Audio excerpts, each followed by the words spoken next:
She doesn't remember. She doesn't remember the last time someone looked at her and said those words. I'm proud of you.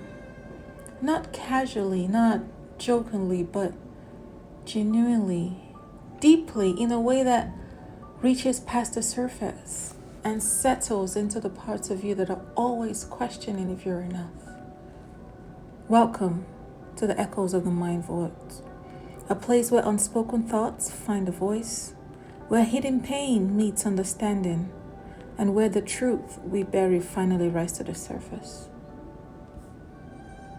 She grew up learning how to survive without it, without validation, without reassurance, without someone stopping just for a moment to acknowledge how hard she was trying. So she became our own witness, our own motivator, our own quiet cheerleader in a world that never clapped for her, not even once. Ignorance is bliss, they say. But here's the thing about not hearing those words. You don't just miss them. You start to believe there's a reason you never did. Maybe I'm not doing enough. Maybe I'm not good enough.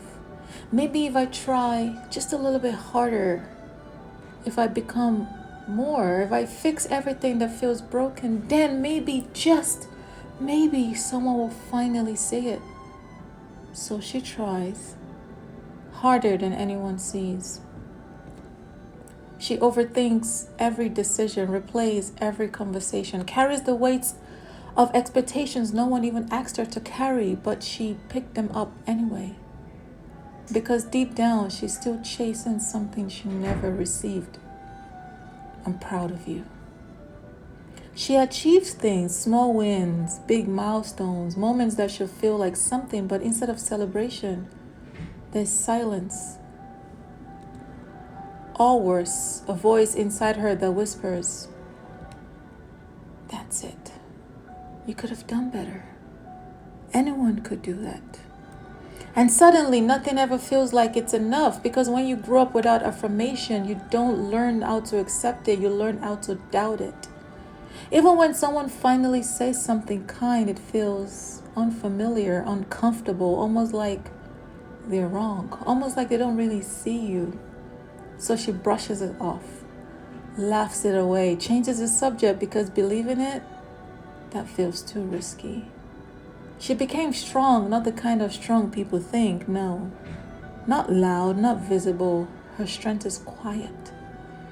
It's in the way she keeps going even when her mind is against her. It's in the way she shows up even when she feels invisible. It's in the way she survived days that feels heavier than they should. But no one says they're proud of her for that, because no one sees it. They don't see the nights she lies awake, overthinking everything she said, everything she didn't say, everything she wishes she could have said. They don't see the pressure she puts on herself to be perfect, because she believes that the only way she'll finally be enough is having to be invincible. And they definitely don't hear the conversation in their mind, the constant questioning, the quiet self-criticism, the exhausting loop of, why am I like this? Why can't I just be better?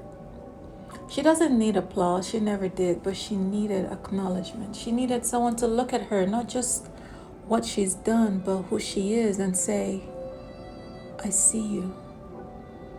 I see how hard you're trying. I'm proud of you. But since those words never came, she built her life trying to earn them from people, from achievement, from perfection. And it's exhausting, because no matter how far she goes, it never fills the space that was left empty. So here's the truth. She's still learning the words she needed. She's learning that they were never supposed to define her worth. Because if your value depends on being told you matter, you spend your whole life waiting waiting for approval, waiting for recognition, waiting for someone else to confirm something that was already true. You are worthy. Even if no one ever said it, you are enough. Even if no one ever showed it. But healing doesn't come from pretending it didn't hurt. It did. It still does. There's a grief in not hearing those words, a quiet kind of grief.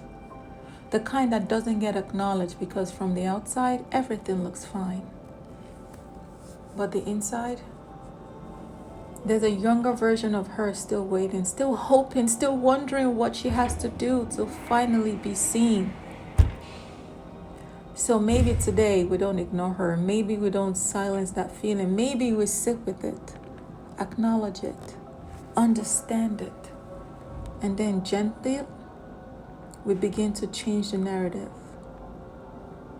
What if, instead of waiting to hear from someone else, she learned to say it to herself? Not perfectly, not all at once, but slowly, honestly. I'm proud of you today for getting through. I'm proud of you for not giving up. I'm proud of you for trying even when it's hard. It might feel strained at first, even uncomfortable because it's unfamiliar. But healing often is. Because the truth is, the absence of those words shape her, but it doesn't have to define her. She's more than what she didn't receive, more than the silence, more than the absence.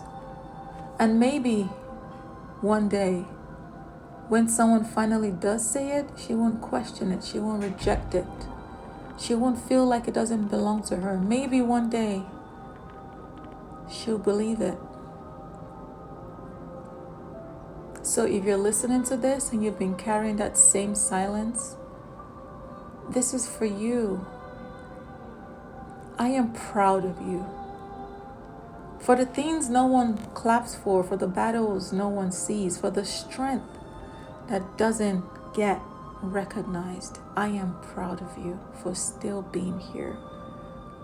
And maybe that doesn't fix everything. Maybe it doesn't erase the past, but maybe it's a start.